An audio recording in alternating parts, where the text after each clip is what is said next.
मनुष्य का मन जो कुछ भी कल्पना कर सकता है और उस पर विश्वास कर सकता है, उसे प्राप्त भी कर सकता है। नेपोलियन हिल का यह कथन पहली नजर में अतिशयोक्तिपूर्ण लग सकता है। हालांकि क्या होगा यदि यह पता चले कि 21वीं सदी के समकालीन समय में व्यक्ति हिल के सिद्धांतों को बाइबल के कुछ कम झांत भजनों के साथ मिलाकर आर्थिक रूप से समृद्ध हो रहे हैं। यह प्रस्ताव अविश्वसनीय लग सकता है। फिर भी क्या होगा यदि ऐसा अजीब ही वह अंतर्दृष्टि हो जिसे अधिकांश लोग नजरअंदाज करते हैं और जो उन्हें अलग करता है, जो कर्ज में डूबे रहते हैं उनसे जो आध्यात्मिक उद्देश्य के साथ धन का निर्माण करते हैं। तैयार रहे, क्योंकि आगे दी गई जानकारी में वित्त, विश्वास और आपके अपने सार के बारे में आपकी धारणा को बदलने की क्षमता है। यह जग जाहिर है कि अधिकांश लोग लगभग अचेतन रूप से रोजमर्रा के वाक्यांश दोहराते हैं, जैसे मैं यह नहीं कर सकता, वित्तीय संसाधन मेरे लिए नहीं है, मेरे जीवन में कोई पहल सफल नहीं होती। सबसे दिलचस्प बात यह है कि ये बातें प्रार्थनाओं की तरह काम करती हैं। हाँ, वे मौन प्रार्थनाएं हैं जो प्रतिदिन ब्रह्मांड को इतनी गहरी भावनात्मक तीव्रता के साथ भेजी जाती हैं कि वे व्यक्ति की वास्तविकता को आकार दे देती हैं। नेपोलियन हिल का मानना था कि हर प्रार्थना, चाहे वह सचेत हो या अवचेतन, मानसिक आदेश का एक तरीका है। परिणाम स्वरूप परिणाम अटल है। जो कुछ भी दृढ़ विश्वास के साथ दोहराया जाता है, चाहे वह लाभकारी हो या प्रतिकूल, सत्य के रूप में प्रकट होता है। भजन संहिता 23 सबसे प्रसिद्ध अंशों में से एक घोषणा करता है, यहोवा मेरा चरवाहा है, मुझे किसी बात की कमी न होगी। फिर भी यह सवाल उठता है कि क्या व्यक्ति इस कथन को वास्तव में आत्मसात करते हैं।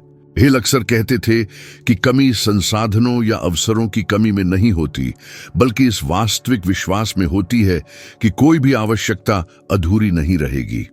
उनकी अपनी यात्रा इसका एक उल्लेखनीय प्रमाण है।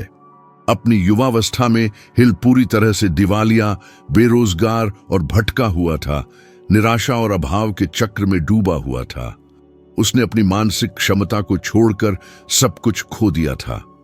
यह ठीक इसी प्रतिकूलता के द्वार में था जब उसने एक व्यक्तिगत प्रयोग शुरू करने का फैसला किया। कई हफ्तों तक वह भोर से पहले उठता, दर्पण में देखता और प्रचुरता के कथन कहता, भले ही उसे उनकी सच्चाई पर पूरा विश्वास न हो।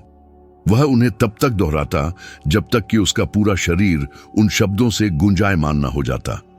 वह खुद से कहता था कि वह भाग्यशाली होगा, कि वह लाखों व्यक्तियों की मदद करेगा और कि ईश्वरीय प्रोविडेंस उसे अनुकूल अवसरों तक मार्गदर्शन देगा। यह स्पष्ट निराशा के इसी संदर्भ में था कि एक निर्णायक मुलाकात ने उसके अस्तित्व का मार्ग बदल दिया। हिल को एंड्रयू कार्नेगी का साक्षात्कार करने के लिए निमंत्रण मिला, जो उस समय संयुक्त राज्य अमेरिका के सबसे धनी नागरिक थे।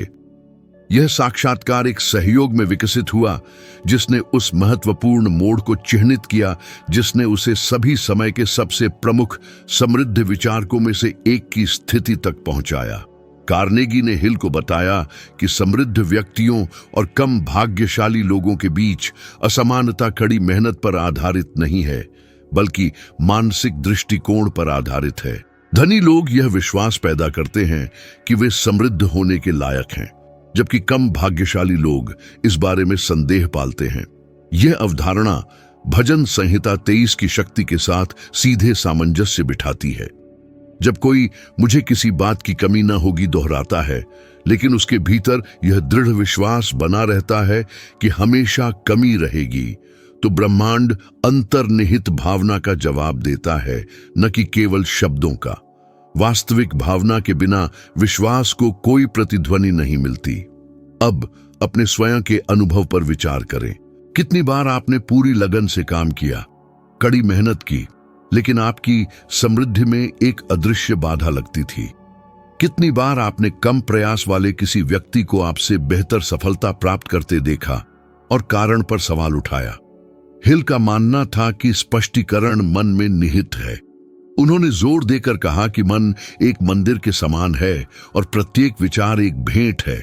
यदि भय चढ़ाया जाता है तो कमी कटाई जाती है, यदि विश्वास चढ़ाया जाता है तो प्रचुरता कटाई जाती है।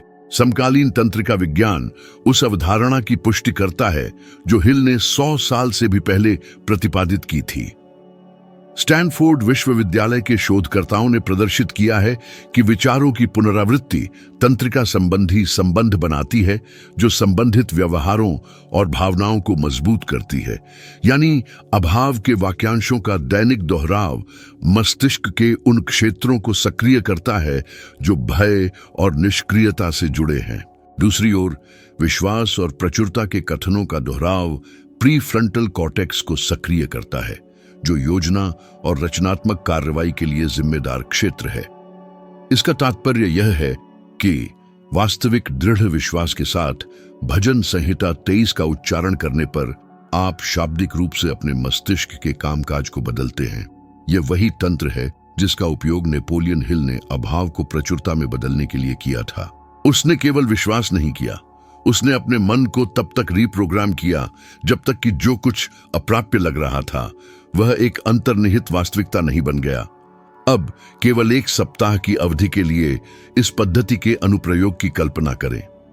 लगातार 7 दिन हर सुबह अपने मोबाइल डिवाइस तक पहुंचने या चुनौतियों पर विचार करने से पहले एक दर्पण के सामने खड़े हों, गहरी सांस लें और दोहराएं, यहोवा मेरा चरवाहा है, मुझे किसी बात की कमी न होगी। हालांकि स्वचालित प्रार्थना के रूप में नहीं, प्रत्येक शब्द को एक आदेश, अपने अस्तित्व पर एक अपरिवर्तनीय विशेषाधिकार के रूप में महसूस करें। अपनी आंखें बंद करें और कल्पना करें कि मुझे किसी बात की कमी न होगी आपके लिए क्या मायने रखता है। सुरक्षा, प्रचुरता, कल्याण और स्वतंत्रता की कल्पना करें।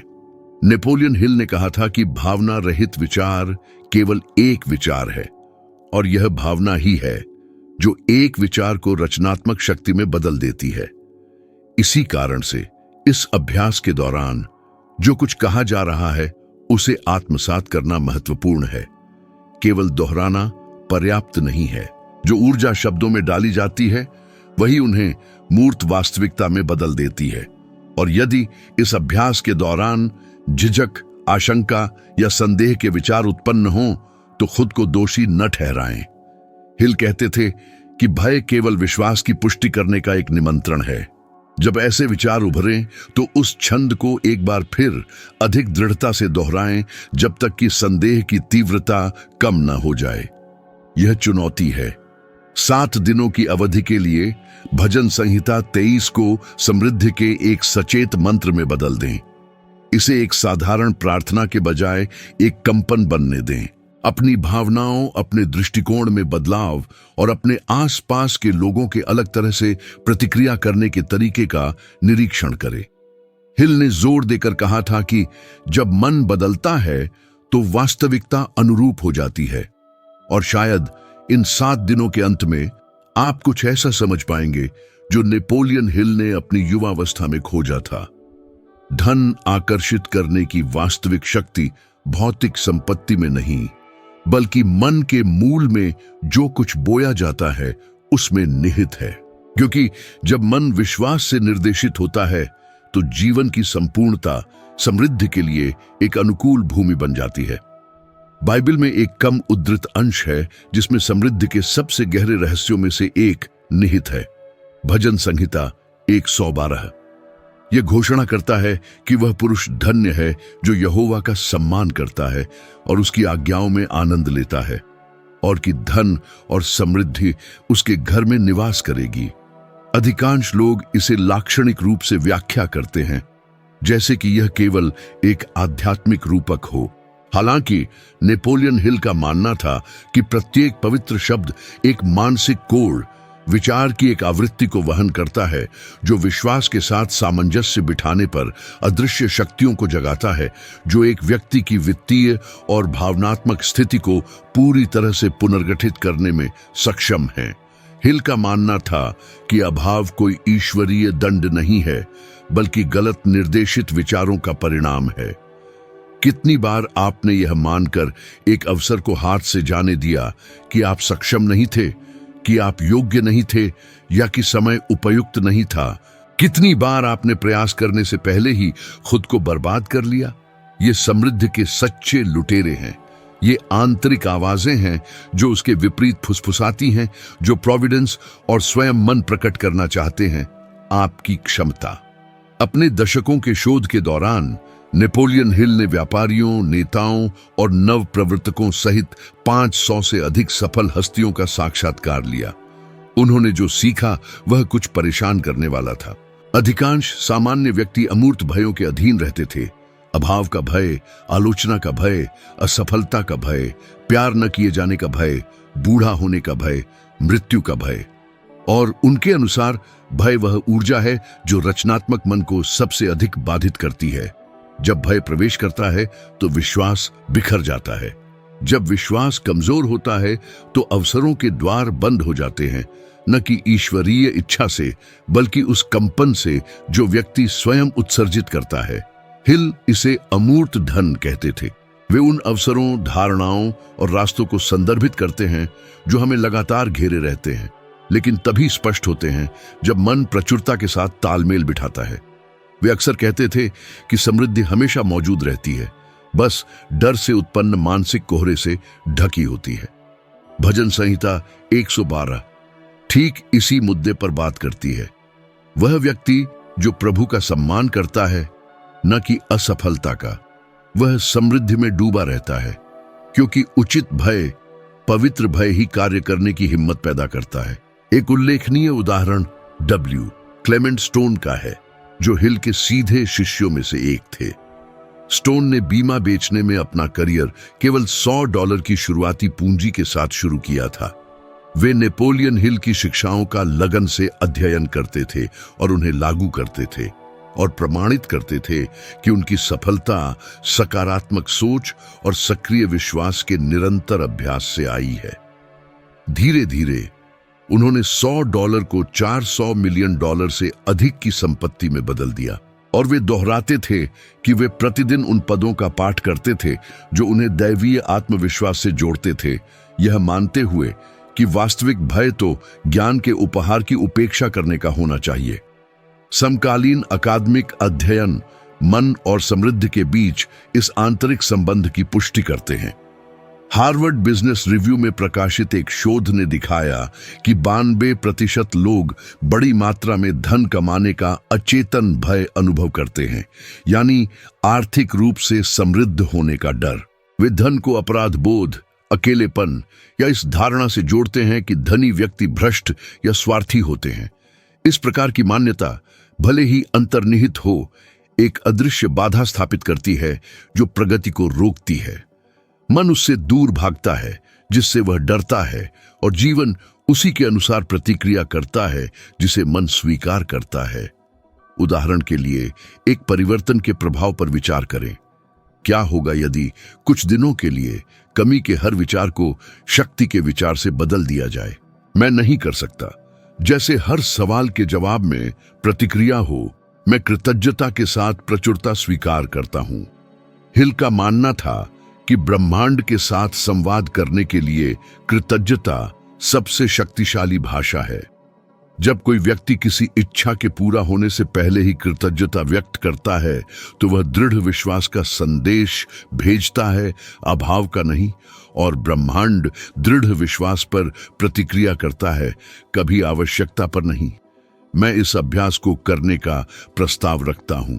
लगातार 3 दिनों तक जागने पर जोर से कहें, मैं कृतज्ञता के साथ प्रचुरता स्वीकार करता हूं।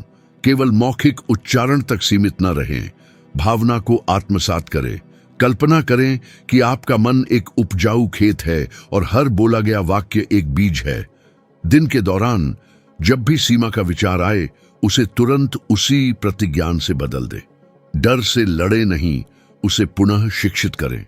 अपने मन को एक अलग दृष्टिकोण अपनाने की क्षमता दिखाएं। नेपोलियन हिल के अनुसार जब लोग इस प्राथमिक अभ्यास को लागू करना शुरू करते थे तो अजीबोगरीब घटनाएं घटित होती थीं।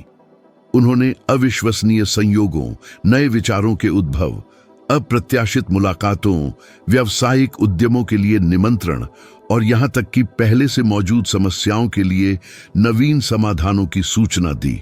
उन्होंने इस घटना को अदृश्य धन की अभिव्यक्ति के रूप में नामित किया।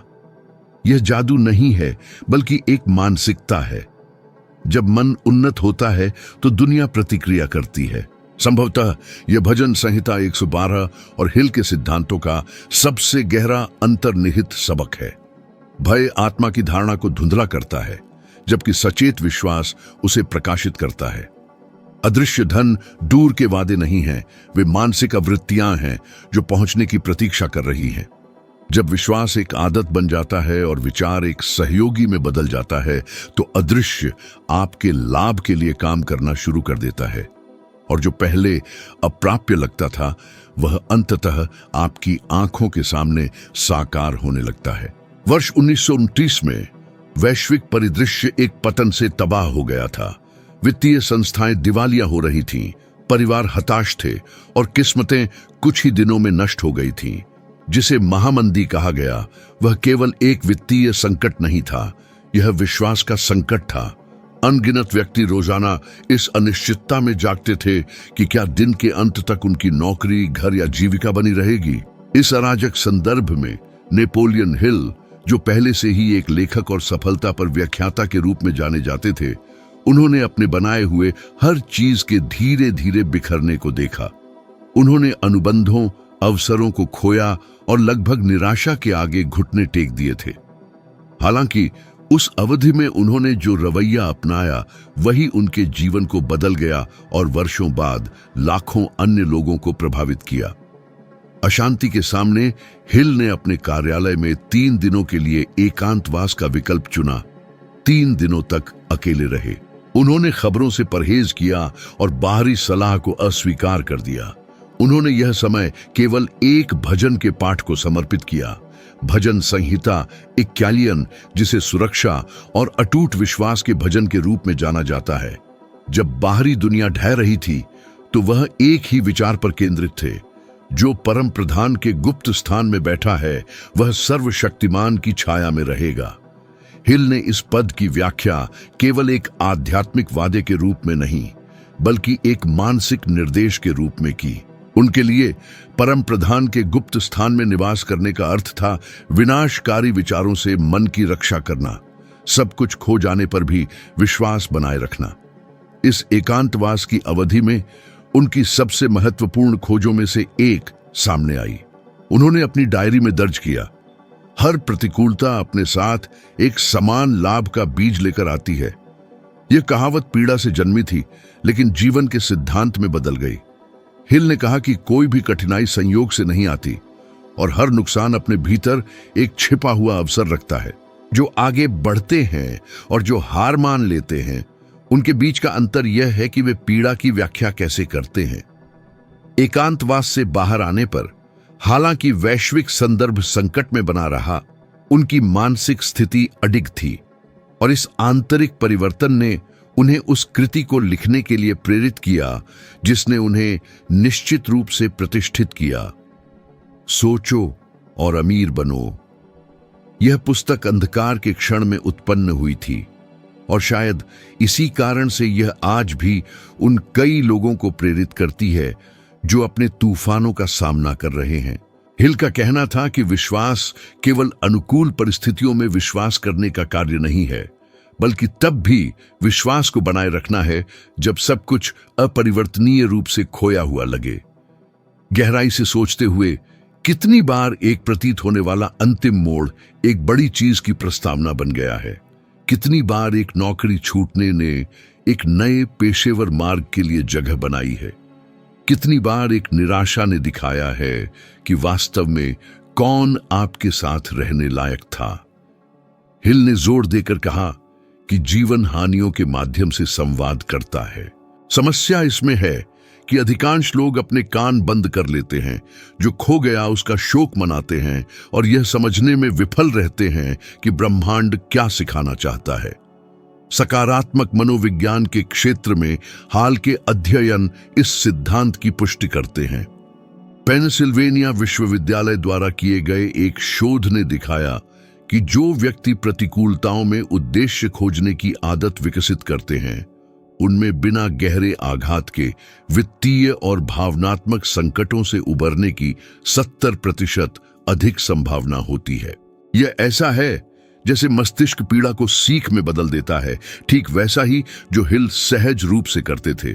वह समझते थे कि दर्द जब स्पष्टता के साथ स्वीकार किया जाता है तो ज्ञान में बदल जाता है। हालांकि ऐसे कार्य के लिए साहस की आवश्यकता होती है। हिल का कहना था कि मन एक उपजाऊ खेत के समान है। यदि विद्रोह बोया जाता है तो निराशा काटी जाती है, यदि कृतज्ञता बोई जाती है तो शक्ति काटी जाती है। और शायद इसी कारण से उन्होंने अभाव के क्षणों में भी कृतज्ञता का अभ्यास करने की सलाह दी। उनके लिए कठिनाई के लिए धन्यवाद देना उसे एक प्रेरक शक्ति में बदलने का सबसे चतुर तरीका था। इस क्षण एक चुनौतीपूर्ण स्थिति की कल्पना करें जिसका आप सामना कर रहे हैं। यह वित्तीय, भावनात्मक या आध्यात्मिक प्रकृति की हो सकती है। अपनी आंखें बंद करें और एक पल के लिए अराजकता से परे देखने का प्रयास करें। खुद से पूछें, यह स्थिति मुझे क्या सिखाना चाहती है? हिल का मानना था कि यह सरल चिंतन अभ्यास किसी समस्या की ऊर्जा को पूरी तरह से बदलने में सक्षम है। उन्होंने इसे समृद्ध मन का विश्वास परीक्षण कहा। यह पीड़ा को नकारने के बारे में नहीं है, बल्कि उसे एक नया अर्थ देने के बारे में है। अपनी एक व्याख्या में हिल ने बताया कि उनके जीवन का सबसे चुनौतीपूर्ण दौर सबसे मुक्तिदायक दौर के साथ मेल खाता था। उन्होंने घोषित किया कि जब सब कुछ ढह गया तो उन्हें एहसास हुआ कि भय अब उन्हें नियंत्रित नहीं कर सकता, क्योंकि उनके पास खोने के लिए कुछ भी नहीं बचा था। और यह ठीक यही आंतरिक स्वतंत्रता थी जिसने उन्हें अपनी पराकाष्ठा तक पहुंचाया। उन्होंने जोर देकर कहा, विश्वास भय का एकमात्र मारक है। यह विश्वास करना नहीं है कि सब कुछ सकारात्मक रूप से सुलझ जाएगा, बल्कि यह जानना है कि चाहे कुछ भी हो, आप आगे बढ़ते रहेंगे। इस अर्थ में इस शिक्षा से जुड़ा अंतर्निहित चुनौती प्रस्तुत की जाती है। अपनी एक मौजूदा कठिनाई का चयन करें और 7 दिनों के लिए उसके प्रति अपनी धारणा को बदलें। यह मेरे साथ क्यों हो रहा है? पूछने के बजाय पूछिए, यह मेरे साथ किस लिए हो रहा है? रोजाना खुद से कहें, यह मुझे किसी बड़ी चीज के लिए तैयार कर रहा है। इसे तब तक दोहराएं जब तक यह विचार आपके अंदर न समा जाए, जब तक आपका पूरा अस्तित्व इस सत्य को महसूस न करने लगे। नेपोलियन हिल ने इतिहास के सबसे भीषण संकटों में से एक का सामना किया और उसे पार किया, निराशा के आगे घुटने टेके बिना। इसी विश्वास से उन्होंने एक ऐसी विरासत बनाई जो पीढ़ियों तक कायम रही। उन्होंने यह दिखाया कि धन संपदा समस्याओं की अनुपस्थिति का परिणाम नहीं है, बल्कि बाधाओं को सीढ़ियों में बदलने की क्षमता का परिणाम है। और जब कोई इस मानसिकता के साथ मुश्किलों का सामना करना शुरू करता है, तो जो पहले निराशा का कारण था, वह एक नई शक्ति का अग्रदूत बनने लगता है। क्योंकि जैसा कि हिल कहते थे, हर संकट अपने भीतर कुछ असाधारण बनाने की क्षमता रखता है, बस उसे पहचानने की तीक्ष्ण बुद्धि होनी चाहिए। एक भजन सल्मो है जो सीधे तौर पर स्थिरता और एकाग्रता की शक्ति के बारे में बात करता है, और बहुत कम लोग उसके शब्दों की गहराई को समझते हैं। भजन 1 साल्म 1 ऐसे व्यक्ति का वर्णन करता है जो दिन रात प्रभु के नियम पर ध्यान करता है और कहता है कि वह जो कुछ भी करता है उसमें सफल होता है। यह वाक्य मानव मन के सबसे बड़े रहस्यों में से एक को समेटे हुए है। सभी कार्यों में सफल होना संयोग की बात नहीं है, बल्कि मानसिक एकाग्रता की निरंतरता की बात है। नेपोलियन हिल इसे पूर्ण एकाग्रता कहते थे। वह अवस्था जिसमें विचार और कार्य एक ही दिशा में अभिसरित होते हैं, बिना बिखराव के, बिना झिझक के, बिना किसी संदेह के। हिल का मानना था कि सच्ची प्रार्थना केवल शब्दों तक ही सीमित नहीं है, बल्कि व्यवहार के माध्यम से प्रकट होती है। उन्होंने कहा कि प्रार्थना करना भी कार्य करना है, और विश्वास के साथ किया गया हर कार्य एक प्रकार की प्रार्थना है। जब कोई व्यक्ति किसी उद्देश्य के अनुरूप ध्यान करता है, चिंतन करता है और कार्य करता है, तो वह इतनी शक्तिशाली ऊर्जा उत्पन्न करता है कि ब्रह्मांड उसके पक्ष में काम करता हुआ प्रतीत होता है। यह भजन 1 साल्म 1 के समान ही सिद्धांत है। वह व्यक्ति जो अपने मन को एक उच्च उद्देश्य पर केंद्रित रखता है, वह प्रतिकूल परिस्थितियों के बीच भी सफल होता है। हालांकि समकालीन समय इस सिद्धांत के विपरीत है। लोग बदलाव के लिए प्रार्थना करते हैं, लेकिन वही आदतों, वही आशंकाओं और वही भटकावों में फंसे रहते हैं। वे समृद्धि चाहते हैं, लेकिन घंटों स्क्रीन पर सर्फिंग करते हुए बिताते हैं, दूसरों के जीवन की लालसा करते हैं और अपने स्वयं के निर्माण की उपेक्षा करते हैं। हिल का दृढ़ मत था कि एकाग्रता, फोकस सबसे प्रबल प्रार्थना है, क्योंकि जिस पर आप ध्यान केंद्रित करते हैं उसी की आप पूजा करते हैं, और जिसकी आप पूजा करते हैं वह भीतर ही भीतर बढ़ता है। इस सिद्धांत का एक उल्लेखनीय उदाहरण अमेरिकी कॉमेडियन स्टीव हार्वे के जीवन वृत्त से मिलता है। वह बताते हैं कि प्रसिद्ध पाने से पहले वह कर्ज में डूबे थे, अपनी गाड़ी में सोते थे और लगातार अपमान का सामना करते थे। एक समय पर उन्होंने रोजाना सोचो और धनवान बनो, पेंसे ए एनरिकेसा पुस्तक पढ़ना शुरू किया, बाइबल के अंशों के साथ। उन्होंने इन सिद्धांतों को एक आध्यात्मिक अनुशासन के रूप में अपनाया, परिश्रम, प्रार्थना और अध्ययन को विश्वास के एक ही कार्य के आंतरिक तत्वों के रूप में देखते हुए। हार्वे ने कहा कि वह अब ईश्वर से सफलता की प्रार्थना नहीं करते थे, बल्कि इस तरह व्यवहार करने की शक्ति मांगते थे जैसे कि सफलता पहले ही प्राप्त हो चुकी हो। समय के साथ इस मानसिक स्थिति ने उन्हें बदल दिया। उन्होंने उन जगहों पर अवसर देखने शुरू किए जहां पहले उन्हें केवल असफलताएं दिखती थीं, और मनोरंजन जगत में सबसे मजबूत पेशेवर करियर में से एक का निर्माण किया। यही विश्वास और अनुशासन के मेल से उत्पन्न होने वाली शक्ति है।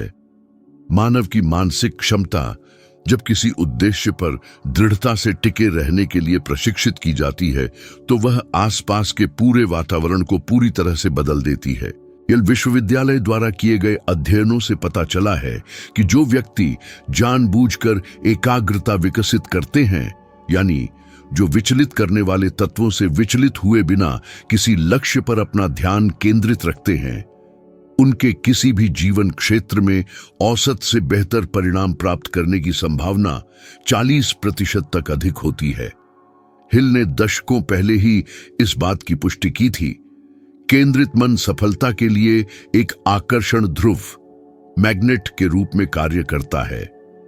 हालांकि इस प्रक्रिया में एक और भी गहरी आयाम मौजूद है। हिल का मानना था कि एकाग्रता केवल किसी चीज पर ध्यान बनाए रखने तक ही सीमित नहीं है, बल्कि उसे कमजोर करने वाली चीजों को खत्म करना भी इसमें शामिल है।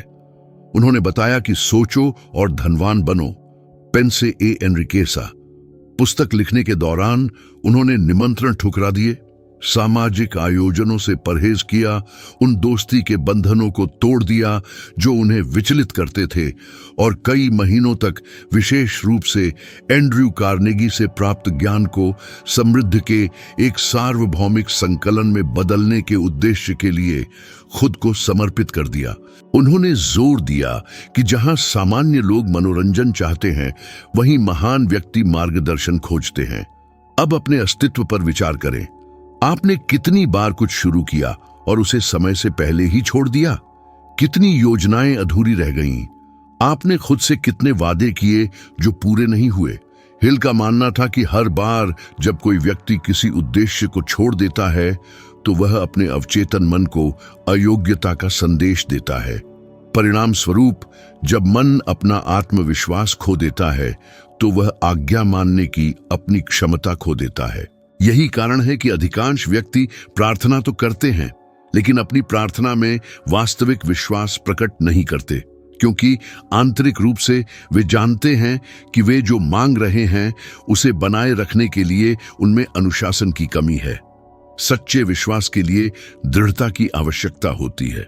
पहला भजन साल्म 1 दिन और रात ध्यान करने का उल्लेख करता है, क्योंकि परिवर्तन क्षणिक पलों में नहीं बल्कि दैनिक पुनरावृत्ति में प्रकट होता है।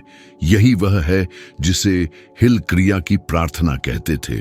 उन्होंने कहा कि जब भी आप उत्साह के साथ काम करते हैं, भले ही तत्काल परिणाम न मिले, आप प्रार्थना कर रहे होते हैं।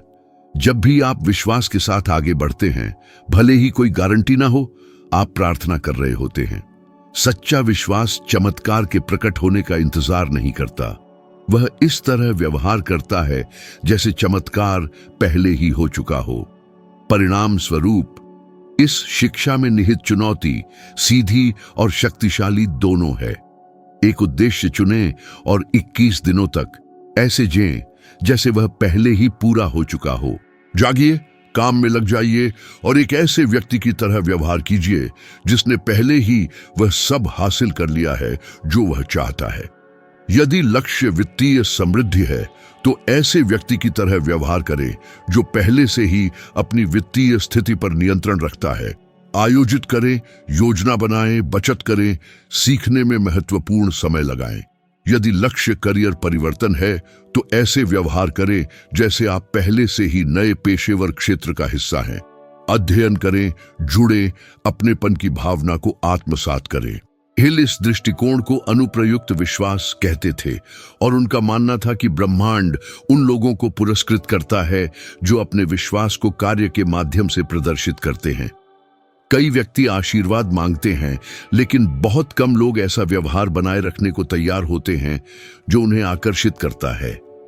स्टीव हार्वे, जिनकी प्रगति विनम्र पृष्ठभूमि से हुई थी, दोहराते थे, मैं वित्तीय संसाधनों के लिए प्रार्थना नहीं करता, बल्कि विश्वास के साथ कार्य करता हूं। यही रहस्य है। स्थिर विश्वास केवल आशा है, गतिशील विश्वास सृजन का प्रेरक है। नेपोलियन हिल ने यह समझने के लिए पर्याप्त समय का अनुभव किया कि सबसे सफल व्यक्ति अनिवार्य रूप से सबसे बुद्धिमान नहीं थे, बल्कि वे थे जो अपने विश्वास में सबसे अनुशासित थे। वे जो प्रार्थना को एक व्यवहार में और एकाग्रता को जीवन शैली में बदल देते थे। पहला भजन साल्म 1 ऐसे व्यक्ति का वर्णन करता है, पानी की धाराओं के पास लगाया गया एक पेड़ जो सही समय पर अपने फल देता है और जिसकी पत्तियां मुरझाती नहीं हैं। पेड़ जल्दी नहीं करता, बेचैनी नहीं दिखाता, बल्कि उत्पादक मिट्टी से पोषित होकर दृढ़ता से बना रहता है। उसी तरह अनुशासित मन, वह अपनी दृढ़ता के कारण सफल होता है। और जब विश्वास अनुशासन के साथ सामंजस्य स्थापित करता है तो समृद्धि एक दूर की आकांक्षा नहीं रहती और एक आंतरिक परिणाम बन जाती है। जो हिल प्रचार करते थे और भजन कई सदियों पहले ही प्रकट कर चुके थे, वह यह है कि ईश्वर केवल मांगने वालों को ही इनाम नहीं देता, बल्कि उन्हें देता है जो प्राप्त करने योग्य बनते हैं। और यह घटना तब प्रकट होती है जब प्रार्थना एक क्षणिक स्थिति से ऊपर उठकर एक जीवन शैली में बदल जाती है। एक बार जब इस सिद्धांत की गहराई समझ ली जाती है तो यह याद रखना आवश्यक है कि कोई भी वास्तविक परिवर्तन तब तक प्रभावी नहीं होता जब तक उसे व्यावहारिक रूप से लागू करने का निर्णय न लिया जाए। यह वह चरण है जहां कई लोग हार मान लेते हैं, लेकिन जो दृढ़ रहते हैं वे उस अल्पसंख्यक का हिस्सा बनते हैं जो वास्तव में अपनी यात्रा को फिर से परिभाषित करते हैं। और ठीक इसी कारण से आपकी स्क्रीन पर अभी प्रदर्शित की गई सामग्री बनाई गई है, ताकि आपको विकास और स्पष्टीकरण की इस प्रक्रिया में एक गहरे स्तर तक ले जाया जा सके। इस यात्रा को जारी रखने के लिए मेरा आपसे अनुरोध है कि अगले वीडियो पर क्लिक करें। आप देखेंगे कि हर अगला कदम सावधानी पूर्वक योजनाबद्ध किया गया है, ताकि आपके विकास को प्रामाणिक, सुसंगत और स्थायी तरीके से बढ़ावा दिया जा सके। मेरा उद्देश्य मनोरंजन करना नहीं, बल्कि परिवर्तन को उत्प्रेरित करना है।